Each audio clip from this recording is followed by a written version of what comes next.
Hello दोस्तों, welcome to our channel. आज हम क्लास 8 का मॉडल प्रश्न पत्र जो जैक के लिए होता है उसमें से यहाँ पे 50 प्रश्न हैं। इस 50 प्रश्नों को हम डिस्कस करेंगे। सब्जेक्ट सोशल साइंस है। अगर हम इसके पिछले वाले वीडियो में देखेंगे तो हम क्लास 9th का जो है वो सब्जेक्ट सोशल साइंस का 40 क्वेश्चन डिस्कस किए थे। उसमें अगर आप उस वीडियो को देखे होंगे तो आपको जो है उस वीडियो को देखने के बाद इतना कॉन्फिडेंस आ गया होगा कि जो है यह प्रश्न हमारे परीक्षा के लिए कितना इम्पॉर्टेंट है। इसी तरह से अगर आप वीडियो में लगातार बने रहेंगे तो आपको ये आने वाले दिन में एहसास हो जाएगा कि हम कोई भी सब्जेक्ट में जो है वो अच्छे मार्क्स यहाँ से प्राप्त कर सकते हैं। इसलिए आप इस चैनल पे हमेशा बने रहें और अपने दोस्तों को भी बताएं। चलिए हम बिना कुछ देरी किए हुए इसमें क्या करते हैं, एक एक करके जो क्वेश्चंस हैं उसको देख लेते हैं, है ना। चलिए आते हैं फर्स्ट नंबर क्वेश्चन पे।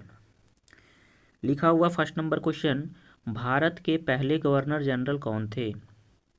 तो यहाँ पे ऑप्शन देखेंगे, वॉरेन हेस्टिंग्स। यहाँ पे जो फर्स्ट ऑप्शन है वॉरेन हेस्टिंग्स, ये भारत का जो है वो फर्स्ट जो है गवर्नर जनरल थे।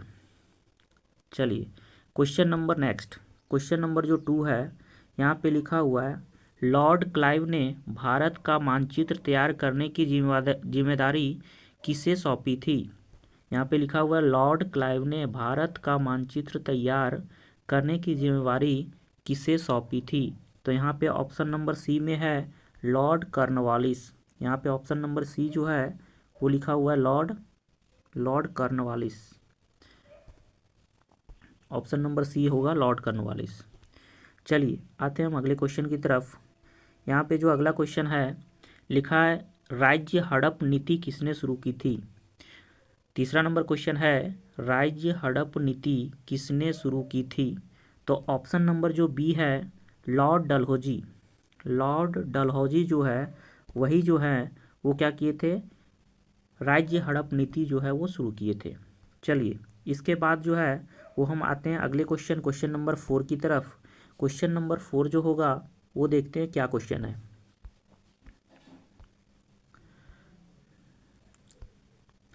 क्वेश्चन नंबर 4 जो है लिखा हुआ है, इतिहास को सामान्यतः कितने कालखंडों में बांटा गया है। इतिहास को सामान्यतः कितने कालखंडों में बांटा गया है।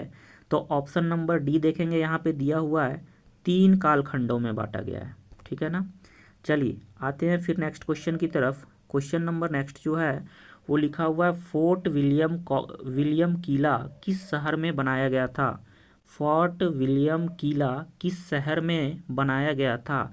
तो ऑप्शन नंबर सी पे यहाँ पे लिखा हुआ है कलकत्ता। तो ऑप्शन नंबर सी जो है यहाँ पे कलकत्ता इसका आंसर हो जाएगा, राइट आंसर। चलिए बढ़ते हैं क्वेश्चन नंबर 6 की तरफ। क्वेश्चन नंबर 6 जो है यहाँ पे लिखा हुआ है, टीपू सुल्तान कहाँ का शासक था। टीपू सुल्तान कहाँ का शासक था। तो ऑप्शन नंबर सी को देखेंगे तो यहाँ पे लिखा हुआ है मैसूर। तो इसका राइट आंसर हो जाएगा मैसूर। चलिए बढ़ते हैं नेक्स्ट क्वेश्चन की तरफ। क्वेश्चन नंबर 7, क्वेश्चन नंबर 7 जो लिखा हुआ है, भारत में अंग्रेजों द्वारा किस फसल की खेती किसानों से जबरन कराई जाती थी। कौन सा फसल था जो अंग्रेजों द्वारा भारत के किसानों के अंग्रेज जो है वो भारत के किसानों के द्वारा करवाते थे, जबरन कराता था, है ना। तो ये जो है वो नील का खेती जो था ना वो अंग्रेज भारत के किसानों से जबरन कराता था। चलिए बढ़ते हैं नेक्स्ट क्वेश्चन की तरफ। नेक्स्ट क्वेश्चन जो होगा वो क्वेश्चन नंबर 8 होगा। देखते हैं क्वेश्चन नंबर 8 क्या है।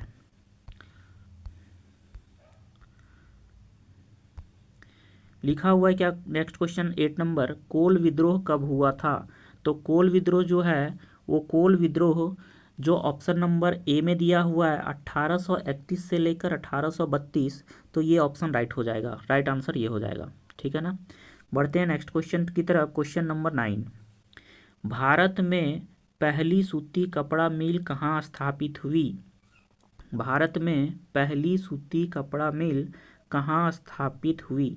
तो इसका जो राइट आंसर हो जाएगा, यहाँ पे देखेंगे ऑप्शन नंबर बी में दिया हुआ है मुंबई, तो इसका राइट आंसर हो जाएगा मुंबई। मुंबई में स्थापित हुई थी, ठीक है ना। चलिए आते हैं हम क्वेश्चन नंबर 10 की तरफ। लिखा हुआ है 1857 की क्रांति का नेतृत्व रांची में किसने किया। 1857 की क्रांति का नेतृत्व रांची में किसने किया। तो यहाँ पे ऑप्शन नंबर बी है विश्वनाथ साहदेव। विश्वनाथ साहदेव जो थे वो क्या किए थे, 1857 की क्रांति का नेतृत्व रांची में किए थे। बढ़ते हैं नेक्स्ट क्वेश्चन की तरफ। अगला क्वेश्चन जो है वो क्वेश्चन नंबर 11 है। लिखा हुआ क्वेश्चन, संथाल, मुंडा और उरांव किस राज्य की प्रमुख जनजातियां हैं। तो ये जो है वो ऑप्शन नंबर डी में दिया हुआ है। ऑप्शन नंबर डी में दिया हुआ है झारखंड, तो ये झारखंड की जनजातियां हैं। बढ़ते हैं नेक्स्ट क्वेश्चन की तरफ। Question number 12। क्वेश्चन नंबर 12 जो है वो लिखा हुआ है क्या, 1857 ईस्वी के विद्रोह का तत्कालिक कारण क्या था। 1857 के विद्रोह का तत्कालिक कारण क्या था। तो यहाँ पे ऑप्शन जो है, ऑप्शन नंबर हम नेक्स्ट पेज पे देखेंगे। ये ऑप्शन जो है फर्स्ट और सेकंड नहीं होगा, ऑप्शन नंबर जो है वो नेक्स्ट पेज पे देख लेंगे कौन सा ऑप्शन और दिया हुआ है। तो यहाँ पे देखेंगे क्या कि ऑप्शन नंबर जो यहाँ पे डी है वो इसका राइट आंसर हो जाएगा। चर्बी वाले कारतूस का अफवाह, ये अफवाह फैल गया था कि चर्बी वाले कारतूस का प्रयोग जो है वो किया जा रहा है, इसलिए जो है ये उसका तत्कालिक कारण बन गया था। बढ़ते हैं नेक्स्ट क्वेश्चन की तरफ। Question number 13। अगला क्वेश्चन जो है क्वेश्चन नंबर 13। लिखा हुआ है किस दस्तावेज को भारतीय शिक्षा का मैग्ना कार्टा कहा जाता है। तो यहाँ पे ऑप्शन जो है वो ऑप्शन नंबर बी में लिखा हुआ है वुड्स डिस्पैच। वुड्स डिस्पैच को जो है ना वो भारतीय शिक्षा का मैग्ना कार्टा कहा जाता है इसको।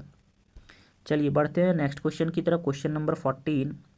लिखा हुआ है सती प्रथा को दूर करने का श्रेय किसको है।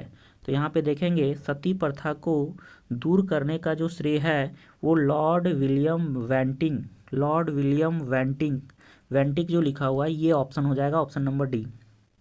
चलिए बढ़ते हैं नेक्स्ट क्वेश्चन की तरफ। Question number 15। इसमें लिखा हुआ है क्या, इनमें से कौन स्त्री पुरुष तुलना पुस्तक के प्रकाशन से संबंधित है। कौन से व्यक्ति हैं जो स्त्री पुरुष तुलना पुस्तक से संबंधित हैं या फिर उसका प्रकाशन किए थे। तो यहाँ पे ऑप्शन नंबर ए जो है Tarabai Shinde, option number A में है, तो इसका राइट आंसर ये हो जाएगा। चलिए बढ़ते हैं नेक्स्ट क्वेश्चन की तरफ। क्वेश्चन नंबर जो 16 लिखा हुआ है, हिंदू विधवा पुनर्विवाह अधिनियम किस वर्ष लागू हुआ। तो ऑप्शन नंबर जो यहाँ पे देखेंगे हिंदू विधवा पुनर्विवाह अधिनियम किस वर्ष लागू हुआ। तो ऑप्शन नंबर सी पे ही लिखा हुआ है 1856 ईस्वी, तो ऑप्शन नंबर सी इसका राइट आंसर हो जाएगा। 1856 ईस्वी में जो है हिंदू विधवा पुनर्विवाह अधिनियम जो है लागू हुआ। चलिए बढ़ते हैं नेक्स्ट क्वेश्चन की तरफ। नेक्स्ट क्वेश्चन जो होगा वो 17 नंबर होगा। आते हैं 17 नंबर क्वेश्चन को देखते हैं क्या है। 17 नंबर जो क्वेश्चन है वो लिखा हुआ है क्या, आर्य समाज के जो है वो स्थापना किसने की। तो आर्य समाज के जो स्थापना है वो ऑप्शन नंबर सी में दिया हुआ है स्वामी दयानंद सरस्वती। दयानंद सरस्वती यहाँ केवल लिखा हुआ है, तो यही ऑप्शन राइट हो जाएगा।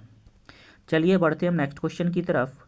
क्वेश्चन नंबर नेक्स्ट जो है 18 नंबर वो लिखा हुआ है बंगाल विभाजन के समय भारत का गवर्नर जनरल कौन था। तो बंगाल विभाजन के समय अगर देखेंगे तो भारत का गवर्नर जनरल जो था वो लॉर्ड कर्जन था, तो लॉर्ड कर्जन जो है इसका राइट आंसर हो जाएगा। चलिए बढ़ते हैं नेक्स्ट क्वेश्चन की तरफ। क्वेश्चन नंबर 19 जो लिखा हुआ है, 19 नंबर क्वेश्चन में लिखा हुआ है निम्नलिखित में से किसे अगस्त क्रांति के नाम से भी जाना जाता है। तो ऑप्शन नंबर सी में लिखा हुआ है भारत छोड़ो आंदोलन, इसको जो है अगस्त क्रांति के नाम से भी जाना जाता है। चलिए आते हैं नेक्स्ट क्वेश्चन की तरफ। क्वेश्चन नंबर 20 झारखंड के कौन से हॉकी खिलाड़ी ने भारत को ओलंपिक, विश्व कप एवं एशियाई खेल तीनों में पदक दिलाने वाली टीम के सदस्य रहे हैं। फिर से क्वेश्चन पढ़ देते हैं। झारखंड के कौन से हॉकी खिलाड़ी ने भारत को ओलंपिक, विश्व कप एवं एशियाई खेल तीनों में पदक दिलाने वाली टीम के सदस्य रहे हैं। तो इसका जो राइट आंसर हो जाएगा ऑप्शन नंबर बी, माइकल किंडो। माइकल किंडो इसका राइट आंसर हो जाएगा। चलिए बढ़ते हैं नेक्स्ट क्वेश्चन की तरफ। क्वेश्चन नंबर जो है वो नेक्स्ट जो है 21। तो 21 नंबर क्वेश्चन जो है वो देखते हैं क्वेश्चन क्या है। लिखा हुआ क्वेश्चन, चंद्रमा के दक्षिणी ध्रुव पर पहुंचने वाला पहला देश कौन सा है? चंद्रमा के दक्षिणी ध्रुव पर पहुंचने वाला पहला देश कौन सा है? तो ऑप्शन नंबर फर्स्ट में लिखा हुआ ही है, ऑप्शन नंबर सी जो है यहाँ पे भारत, इसका राइट आंसर हो जाएगा। चलिए बढ़ते हैं नेक्स्ट क्वेश्चन की तरफ। क्वेश्चन नंबर 22, पवन चक्की किस प्रकार के संसाधन का उदाहरण है? तो यहाँ पे देखेंगे पवन चक्की जो है वो नवीकरणीय संसाधन है। नवीकरणीय संसाधन मीन्स जिसको फिर से क्या है, नया बनाया जा सकता है। तो पवन जो है, हवा जो है कभी ख़त्म नहीं हो सकता, और हवा के प्रयोग से हम लोग पवन चक्की का इस्तेमाल करके बिजली तैयार करते हैं। तो ये जो है नवीकरणीय है, फिर से ये नया किया जा सकता है। चलिए बढ़ते हैं नेक्स्ट क्वेश्चन की तरफ। लिखा हुआ है कोयला किस प्रकार का संसाधन है? तो हम देखेंगे कोयला जो है वो कोयला जैव संसाधन है। ये जो ऑप्शन नंबर डी में लिखा हुआ है जैव संसाधन, तो कोयला जो है जैव संसाधन है। चलिए बढ़ते हैं नेक्स्ट क्वेश्चन की तरफ। क्वेश्चन नंबर 24, जिस संसाधन का उपयोग किया जा रहा हो तथा जिसकी मात्रा भी ज्ञात हो वैसे संसाधन को क्या कहते हैं? तो वैसे संसाधन को जो यहाँ पे है ऑप्शन में देखेंगे बी नंबर, वास्तविक संसाधन कहा जाता है। ठीक है ना। चलिए बढ़ते हैं नेक्स्ट क्वेश्चन नंबर 25 की तरफ। क्वेश्चन नंबर 25 जो है वो लिखा हुआ है झारखंड में स्थित एकमात्र राष्ट्रीय उद्यान बेतला नेशनल पार्क किस जिले में है? तो ऑप्शन में देखेंगे option number C, Betla national park जो है वो लातेहार डिस्ट्रिक्ट में है, लातेहार जिले में है। ठीक है। चलिए आप बढ़ते हैं नेक्स्ट क्वेश्चन की तरफ। Question number 26। तो क्वेश्चन नंबर 26 को देखेंगे थोड़ा। क्वेश्चन नंबर 26 जो है वो लिखा हुआ है भारत के अंतरिक्ष एजेंसी, जिसको इसरो बोलते हैं शॉर्ट में, द्वारा अभी हाल में कौन सा मिशन चंद्रमा पर सफलतापूर्वक चंद्रमा पर भेजा गया? भारत के अंतरिक्ष एजेंसी इसरो द्वारा अभी हाल में ही कौन सा मिशन चंद्रमा पर सफलतापूर्वक भेजा गया? तो यहाँ पे देखेंगे ऑप्शन जो है सी, चंद्रयान 3। ये चंद्रयान 3 जो है वो भेजा गया था। चलिए बढ़ते हैं नेक्स्ट क्वेश्चन की तरफ। क्वेश्चन नंबर 27, पृथ्वी पर उपलब्ध कुल जल का कितना प्रतिशत पीने योग्य है? अगर हम देखेंगे ऑप्शन सी का 27 का ऑप्शन देखेंगे तो 27 का ऑप्शन जो सी है वो 27%, ऑप्शन नंबर सी में ही दिया हुआ है 27%। ये जो है ना, अच्छा यहाँ पे 27 नहीं है, अगर ऑप्शन में 27 भी लिखा है तो गलत है, 2.7 होगा। 2.7 जो है ना वो पीने योग्य जल है। ठीक है। चलिए नेक्स्ट क्वेश्चन जो है क्वेश्चन नंबर 28 जो है वो देखेंगे। क्वेश्चन नंबर 28 क्या है? प्रधानमंत्री कौशल विकास योजना किससे संबंधित है? प्रधानमंत्री कौशल विकास योजना जो है वो ऑप्शन नंबर सी में दिया हुआ है युवाओं के कौशल विकास से। तो ऑप्शन नंबर सी इसका जो होगा राइट आंसर हो जाएगा। चलिए बढ़ते हैं नेक्स्ट क्वेश्चन की तरफ। क्वेश्चन नंबर 29, इनमें से कौन सी फसल को सफ़ेद सोना कहा जाता है? तो कौन सा फसल है जिसको सफ़ेद सोना कहा जाता है? तो ऑप्शन नंबर सी में दिया हुआ है कपास को क्या कहा जाता है? सफ़ेद सोना कहा जाता है। चलिए बढ़ते हैं नेक्स्ट क्वेश्चन की तरफ। क्वेश्चन नंबर जो होगा 30 नंबर क्वेश्चन नंबर 30 की तरफ चलते हैं और देखते हैं कि कौन सा क्वेश्चन है। ये लिखा हुआ है एपी कल्चर किस चीज़ से संबंधित है? तो एपी कल्चर जो होता है ना वो ऑप्शन नंबर सी में ही दिया हुआ है मधुमक्खी पालन, इससे संबंधित है। चलिए इसके बाद नेक्स्ट क्वेश्चन 31 की तरफ चलेंगे। लिखा हुआ है क्या? इनमें से, एक मिनट,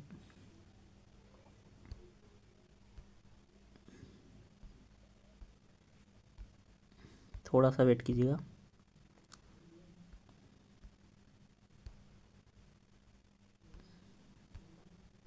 हाँ, क्वेश्चन नंबर जो है ये 31 में लिखा हुआ है, इनमें से जनसंख्या परिवर्तन का के कारण हैं। इनमें से जनसंख्या जो परिवर्तन हो रहा है उसका क्या कारण है। तो अगर 31 का आंसर देखेंगे तो उपर्युक्त सभी इसका राइट आंसर हो जाएगा। ऑप्शन नंबर जो डी में दिया हुआ उपर्युक्त सभी, क्योंकि जन्म दर भी है, मृत्यु दर भी है और प्रवास, ये तीनों जो है इसका आंसर होगा। तो डी में दिया हुआ उपर्युक्त सभी, तो इसका आंसर हो जाएगा उपर्युक्त सभी, डी नंबर। चलिए क्वेश्चन नंबर 32 की तरफ देखेंगे तो लिखा हुआ है, आणविक ऊर्जा के उत्पादन के लिए निम्न में से किसका उपयोग किया जाता है। फिर से क्वेश्चन एक बार देख लेते हैं, आणविक ऊर्जा के उत्पादन के लिए निम्न में से किसका उपयोग किया जाता है। तो यहाँ पे देखेंगे ऑप्शन ए में ही दिया हुआ है यूरेनियम, तो यूरेनियम का उपयोग किया जाता है। देखते हैं नेक्स्ट क्वेश्चन 33 नंबर लिखा हुआ। 33 नंबर में क्वेश्चन, उत्तर पूर्वी भारत में स्थानांतरित कृषि को किस नाम से जाना जाता है। नॉर्थ इंडिया में की बात कर रहा है, तो उत्तर भारत में जो है स्थानांतरित कृषि को यहाँ पे देखेंगे ऑप्शन नंबर डी में ही लिखा हुआ है झूम कृषि कहा जाता है। चलिए 34 नंबर क्वेश्चन, 2011 की जनगणना के अनुसार भारत का जनसंख्या घनत्व कितना है। तो 2011 की जनसंख्या के जनगणना के अनुसार जो है इसका ऑप्शन हो जाएगा 314। ऑप्शन नंबर जो ए में है वही इसका राइट आंसर हो जाएगा। चलिए बढ़ते नेक्स्ट क्वेश्चन की तरफ। क्वेश्चन नंबर नेक्स्ट जो है 35 लिखा है, उद्योग किस प्रकार की आर्थिक क्रिया है। उद्योग किस प्रकार की आर्थिक क्रिया है, इसका ऑप्शन जो है वो नेक्स्ट पेज पे है, तो थोड़ा वेट कीजिए, नेक्स्ट पेज में देखते हैं हम क्या है।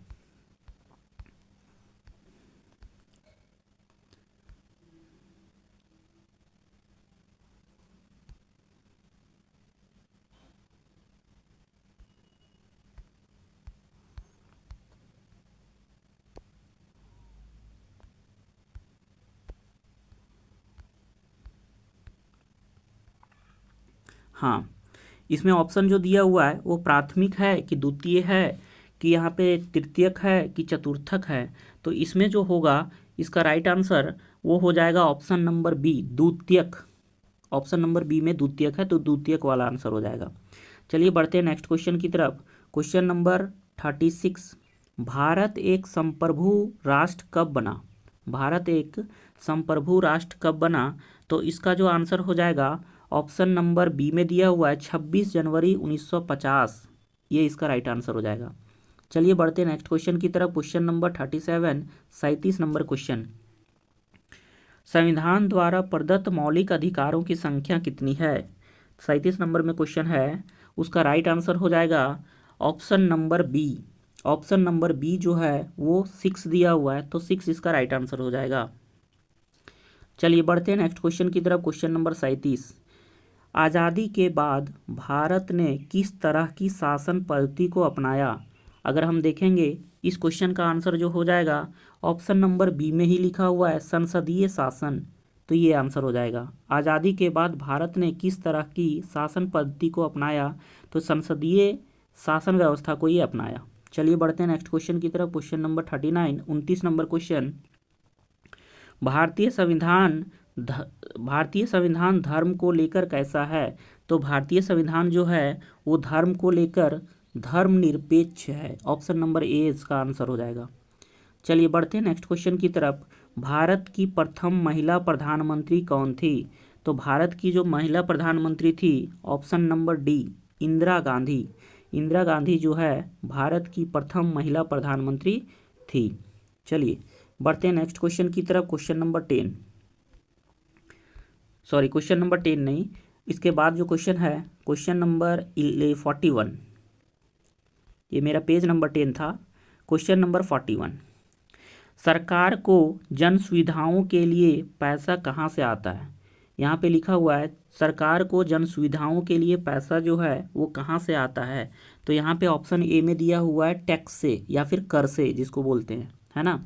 चलिए अगला क्वेश्चन लिखा हुआ है, इनमें से कौन भारतीय संसद तीनों अंगों से संबंधित है। कौन भारतीय संसद जो है तीनों अंगों से संबंधित है। तो ऑप्शन नंबर सी में दिया हुआ है लोकसभा, राज्यसभा तथा राष्ट्रपति। इसका right answer option number C हो जाएगा। चलिए बढ़ते हैं नेक्स्ट क्वेश्चन की तरफ। क्वेश्चन नंबर 43, लोकसभा में सदस्यों की अधिकतम संख्या कितनी निश्चित की गई है। यहाँ पे देखेंगे 43 का ऑप्शन नंबर सी, तो ऑप्शन नंबर सी जो है वो कितना लिखा है 552, 552, तो इसका 552 आंसर हो जाएगा।